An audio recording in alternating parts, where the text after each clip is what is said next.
In this video, I will help you determine if your child is ready to hunt alongside you. My name is Xavier Boudreau, and I have a passion for inspiring people to hunt, especially kids. In fact, I treat hunting as a school subject in our homeschooling curriculum. Hunting isn't a hobby for my family. It's an essential part of who we are. If you feel the same, subscribe to our YouTube channel and support the hunting revival that is taking place in North America.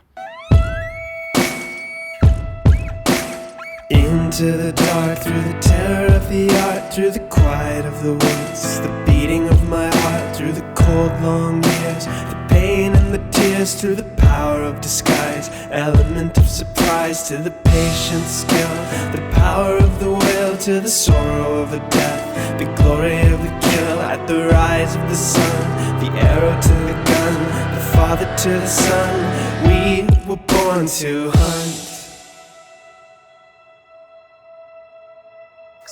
Ducks. Shh, Ducks. shh, shh. Look, there's 2 ducks. Kill them both. Please, God, let me kill both of these. No,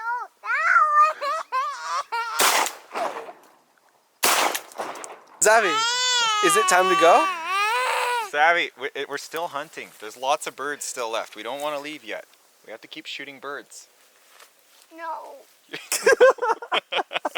When I first started taking my son hunting, he was only 2. That was too young in my opinion. He got cold, he didn't really understand what was going on, and it was difficult to comfort him. Surprisingly enough though, the following year when he was 3, he would cry for the opposite reason. He would cry if I didn't take him hunting. It obviously depends on what you are going to be hunting. If you're going to be hunting like big elk, you know what I mean, out in the mountains, then obviously your child can't handle hiking for hours upon hours through mountainous terrain. However, if you're going to go hunt grouse or rabbits near a road or something, I think you should absolutely be taking your kid.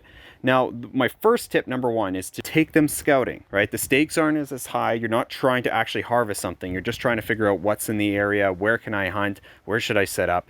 And if your child can go with you during the car ride, not make much of a fuss, and the child seems interested in actually being with you throughout that whole process, that's a great indicator that, yeah, they're ready for the hunt and that they're not going to like all of a sudden start acting up and throwing tantrums during the actual hunt. You know what I mean? Like I hunt in fields, so we're dry, it's warm. I also hunt in the afternoon, so there's good lighting so they can see what's going on and we don't get back at like an unreasonable hour and they still get lots of sleep at night. Those are all things you need to consider. My second point would be to use the fact that you're hunting with a child to your advantage. So you can look at it as, oh, it's an inconvenience to bring my child on. They're probably going to screw up opportunities for me. I'm going to have to like do more planning and I can't go as hard and push myself as hard. That's true. But at the same time, a lot of people will go out of their way to help you if you're trying to hunt with your kids. For example, like whenever I'm asking for permission to hunt on private land, if I mention that I'm trying to hunt with my child or say, hey, would it be all right if my son and I were to hunt on your field tomorrow? They're a lot more likely to say yes, because a lot of people have soft spots for kids and they want to promote fathers and parents who want to spend time with their kids and are trying to make that extra effort. You're not manipulating anyone or anything like that. You're just being truthful. It's like, yeah, if you're trying to go out of your way to do a good thing and to spend time with your kids, there's lots of people who want to empower you to do that. One of the things I love the most about hunting with my kids is that I see the wonder in their eyes. When I shoot a bird out of the sky and it falls and hits the ground, they run after it, they bring it back. Like, they're over the moon. Like that, to them, that's like the coolest thing they've ever seen. And I think that nostalgia is really good to kind of rekindle the passion that we hunters sometimes can lose after years and years of hunting. But I do realize that someday my kids will hunt without me.